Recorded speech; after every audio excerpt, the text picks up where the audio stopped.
Hi friends, welcome to my channel. Manoj మీద ఒట్టేసి నిజాన్ని బయటపెట్టిన రోహిణి, ఊహించని నిర్ణయం తీసుకున్న ప్రభావతి.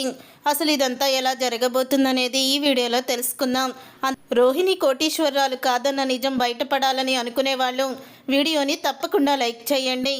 గుడిలో ప్రదక్షిణలు చేస్తూ ప్రభావతిని కింద పడేస్తాడు మాణిక్యం. అప్పుడే ఇక ప్రభావతి అయితే కింద పడిపోతుంది. మాణిక్యాన్ని చూసి సత్యం షాక్ అయిపోతూ ఉంటాడు.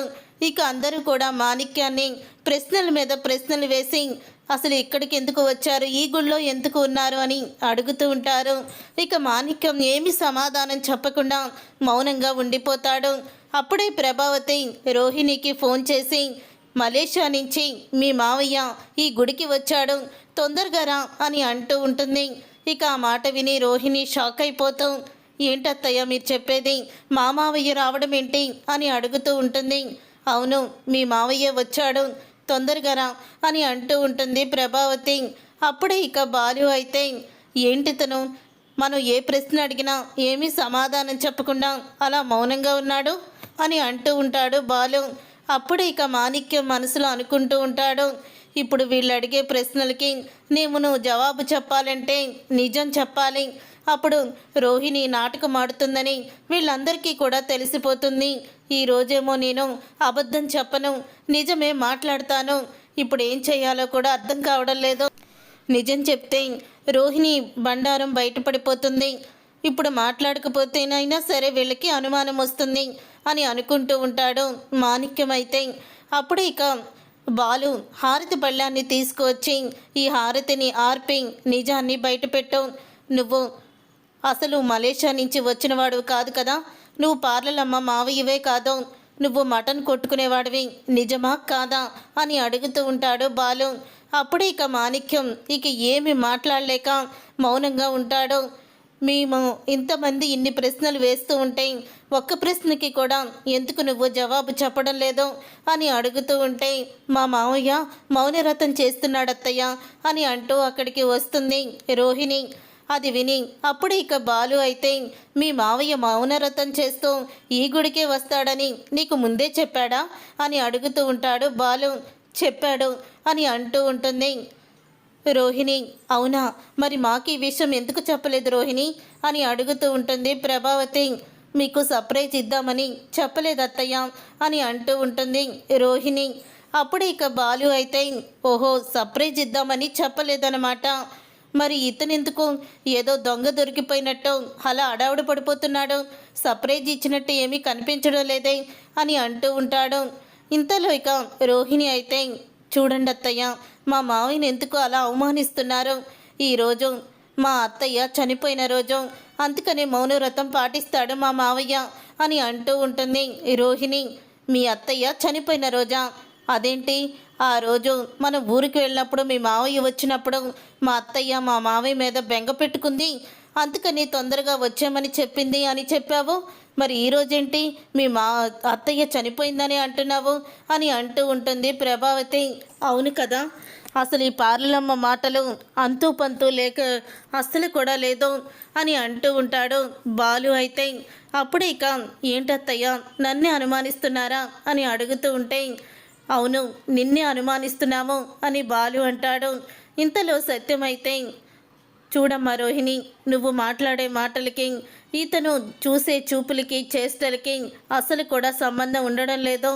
సర్ప్రైజ్ ఇద్దామనుకున్నవాడు ఇలాగ సర్ప్రైజ్ ఇవ్వడం ఏంటి, అది కూడా నువ్వు గుడిలో లేనప్పుడు ఎందుకు వచ్చాడు, అతను వస్తున్నట్టు నీకు తెలియదన్నట్టుగానే మా మావయ్య వచ్చాడా అని షాక్ అయిపోయి నువ్వెందుకు అడిగావు ఫోన్లో అని అడుగుతూ ఉంటాడు సత్యం.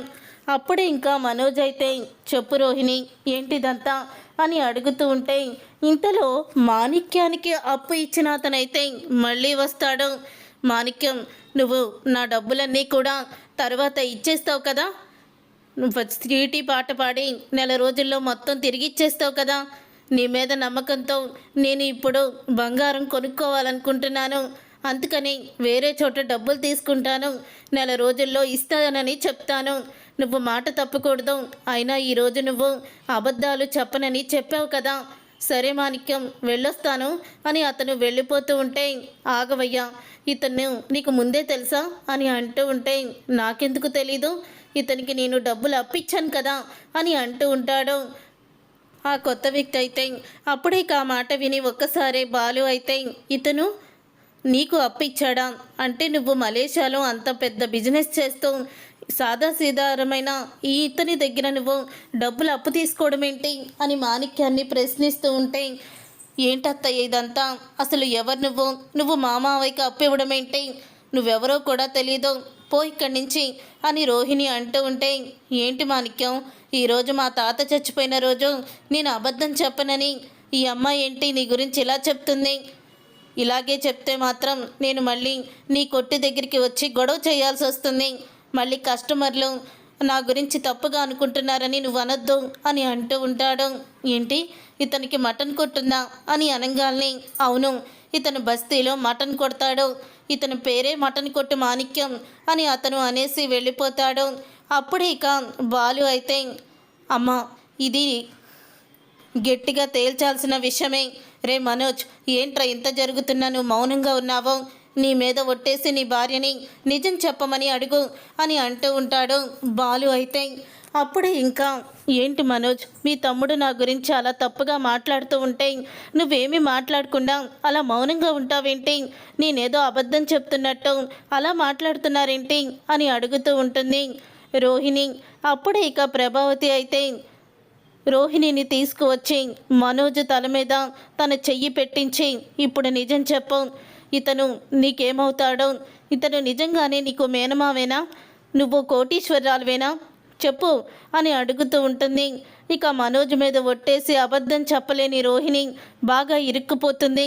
ఇక ఇరుక్కుపోయి అంటూ ఉంటుంది, నన్ను క్షమించండి అత్తయ్య, అతను మా మావయ్య కాదు, అతను నిజంగానే మటన్ కొట్టుకునే మాణిక్యం అని అంటూ నిజాన్ని బయట పెడుతుంది. బాబు మాణిక్యం గారు, అసలు సిసలైన మీ మేనకోడలు నిజాన్ని బయట పెట్టేసింది, కానీ ఇక మౌనవ్రతం నుంచి బయటికి రా అని అంటూ ఉంటాడు బాలు. నన్ను క్షమించండి అమ్మా, నేను ఒక ఆర్టిస్ట్ని, సైడ్ క్యారెక్టర్లు చేస్తూ ఉంటాను. ఒకరోజు తన ఫ్రెండ్తో కలిసి నా దగ్గరికి వచ్చి, ఇలా మీ అత్తగారింటికి వచ్చి తను నాటకం ఆడమంది వాళ్ళ మావేలాగా, అందుకనే నాటకం ఆడాను. తర్వాత 2-3 సార్లు కూడా మీ దగ్గరికి వచ్చి, ఒకసారేమో వాళ్ళ నాన్న అరెస్ట్ అయ్యాడని అలా ఇలాగా చెప్పాల్సి వచ్చింది. అసలు రోహిణికి ఎవ్వరూ కూడా లేరు అని అంటూ ఉంటాడు మాణిక్యం. ఇన్ని రోజులు రోహిణితో పాటు నేను కూడా అబద్ధం చెప్పి మీ కుటుంబాన్ని మోసం చేసినందుకు నన్ను క్షమించండి అని క్షమాపణ అడుగుతూ ఉంటాడు. అప్పుడు ఇక క్షమాపణ అడిగేసరికి ప్రభావతి షాక్ అయిపోతూ ఉంటుంది. నువ్వు ఇంత మోసం చేస్తావని అనుకోలేదు, ఎందుకు మమ్మల్ని నమ్మించి మోసం చేసావు, ఎందుకు ఈ నాటకం ఆడావు అని అడుగుతూ ఉంటే, అప్పుడు ఇక రోహిణి, మనోజ్ని ప్రేమించి పెళ్లి చేసుకోవాలని అనుకున్నాను, తర్వాత మీకు కోటీశ్వర్లు కోడలే కావాలని ఆశపడుతున్నారని తెలుసుకొని అలా నాటకం ఆడానత్తయ్య, నన్ను క్షమించండి అని అంటూ క్షమాపణ అడుగుతుంది. నన్ను మోసం చేసిన వాళ్ళని ఈ జన్మలో నేను క్షమించను, అసలు నువ్వు నా కోడలుగా ఉండే అర్హతనే కోల్పోయావని ప్రభావతి అయితే, నా కొడుక్కి విడాకులు ఇవ్వు, నా కొడుక్కి నేను వేరే పెళ్లి చేస్తాను అంటూ ఊహించని షాక్ ఇచ్చేస్తుంది ప్రభావతి. చూసారుగా ఫ్రెండ్స్, రాబోయే కథలో ఖచ్చితంగా ఇలాగే జరగబోతుంది. మరి ఇలాగే జరగాలని మీరైతే కోరుకుంటున్నారా? అయితే వీడియోని తప్పకుండా లైక్ చేసి ఛానల్ని సబ్స్క్రైబ్ చేసుకొని పక్కనే ఉన్న గంట సింబల్పై ఆల్ అని క్లిక్ చేయండి. అప్పుడే మేము పెట్టే ప్రతి వీడియో మీరు మిస్ కాకుండా చూసేవచ్చు.